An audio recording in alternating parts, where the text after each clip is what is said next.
A reading from the first letter of St. Peter. Beloved, do not be surprised that a trial by fire is occurring among you, as if something strange were happening to you, but rejoice to the extent that you share in the sufferings of Christ, so that his glory may be revealed, and you may also rejoice exultantly. If you are insulted for the name of Christ, blessed are you, for the Spirit of glory and of God rest upon you. But let no one among you be made to suffer as a murderer, a thief, an evildoer, or as an intriguer.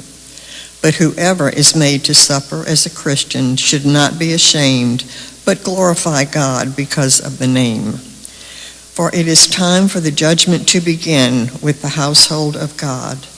It begins with us. How will it end for those who fail to obey the gospel of God? And if the righteous one is barely saved, where will the godless and the sinner appear? As a result, those who suffer in accord with God's will hand their souls over to a faithful Creator as they do good. The word of the Lord. Thanks be to God. The response is, our soul has been rescued like a bird from the fowler's snare. Our soul has been rescued like a bird from the fowler's snare. Had not the Lord been with us when men rose up against us, then would they have swallowed us alive when their fury was inflamed against us. Our soul has been rescued like a bird from the fowler's snare. Then would the waters have overwhelmed us, the torrent would have swept over us. Over us then would have swept the raging waters. Our soul has been rescued like a bird from the fowler's snare. Broken was the snare, and we were freed. Our help is in the name of the Lord, who made heaven and earth. Our soul has been rescued like a bird from the fowler's snare.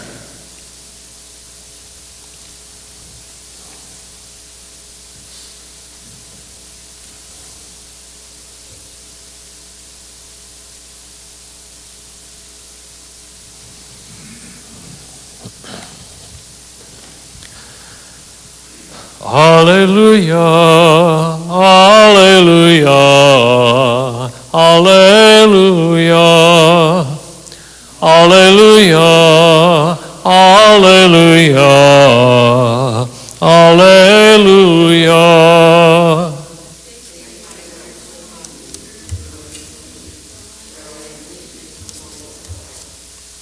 Hallelujah, hallelujah, hallelujah. The Lord be with you. A reading from the Holy Gospel according to St. John. Jesus said to his disciples, "If the world hates you, realize that it hated me first. If you belong to the world would love its own. But because you do not belong to the world, and I have chosen you out of the world hates you. Remember the word I spoke to you. No slave is greater than his master. If they persecuted me, they will also persecute you. If they kept my word, they will also keep yours. And they will do all these things to you on account of my name, because they do not know the one who sent me." The Gospel of the Lord.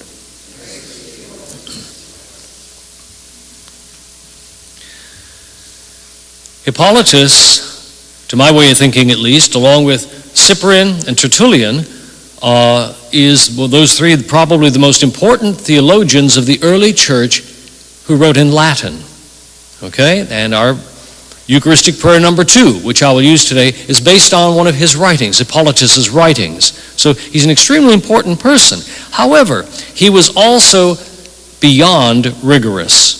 Okay? He was one of these people that loved to be holier than the church, and he believed that, well, he could see a mortal sin around every tree and bush and under every rock. And he not only believed that most people were committing mortal sins and that they were probably destined to hell, but that they should probably go there, including the Pope.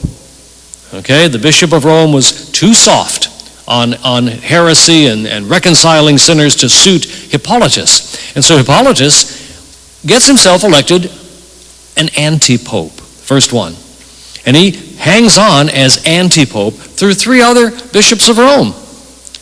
What finally reconciles him? What finally gives him a sense of perspective? Well, the Bishop of Rome at that time, Pontian, and he were both exiled to Sardinia to work in the mines and basically to become martyrs. It's amazing what little things like martyrdom can do to kind of break down prejudices, you know? All of a sudden you realize that there's more uniting you as you're standing, suffering for Christ than there is with some of these petty squabbles that we have.